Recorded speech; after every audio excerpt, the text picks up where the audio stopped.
सूत जी का यह मधुर वचन सुनकर वे श्रेष्ठ महर्षि बहुत प्रसन्न हुए। अत्यंत विश्वसनीय विद्वान लोमहर्षण पुत्र उग्रश्रवा का उपस्थित देख उनके हृदय में पुराण सुनने की इच्छा जागृत हुई। उस यज्ञ में यजमान थे महर्षि शौनक, जो संपूर्ण शास्त्रों के विशेषज्ञ, मेधावी तथा विज्ञानमय आरण्यक भाग के आचार्य थे। वे सब महर्षियों के साथ श्रद्धा का आश्रय लेके धर्म सुनने की इच्छा से बोले। शौनक ने कहा, महाबुद्धिमान सूत जी, आपने इतिहास और पुराणों का ज्ञान प्राप्त करने के लिए ब्रह्म ज्ञानियों में श्रेष्ठ भगवान व्यास जी की भली भांति आराधना की है। उनकी पुराण विषयक श्रेष्ठ बुद्धि से आपने अच्छी तरह लाभ उठाया है। महामते, यहाँ ये श्रेष्ठ ब्राह्मण विराजमान हैं।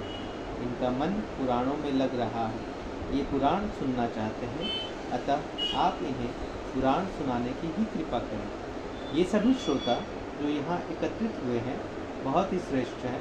भिन्न भिन्न गोत्रों में इनका जन्म हुआ है।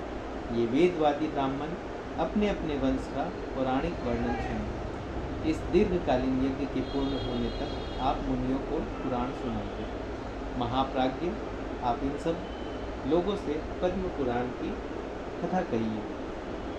पद्म की उत्पत्ति कैसे हुई, उससे ब्रह्मा जी का आविर्भाव किस प्रकार हुआ तथा कमल से प्रकट हुए ब्रह्मा जी ने किस तरह जगत की सृष्टि की, ये सब इन्हें बताइए।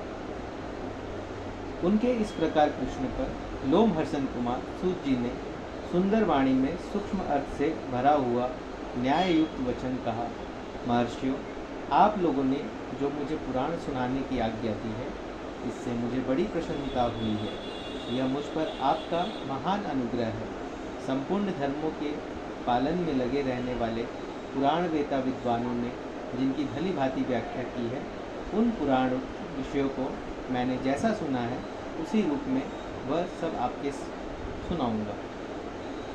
सत्पुरुषों की दृष्टि में सूत जाति का सनातन धर्म यही है कि वह देवताओं, ऋषियों तथा अमित तेजस्वी राजाओं की वंश परंपरा को धारण करे, उसे याद रखे तथा इतिहास और पुराणों में जिन ब्रह्मवादी महात्माओं का वर्णन किया गया है उनकी स्तुति करे। क्योंकि जब वेन कुमार राजा पृथु का यज्ञ हो रहा था, उस समय सूत और मागध ने पहले उन महाराज की स्तुति ही की थी।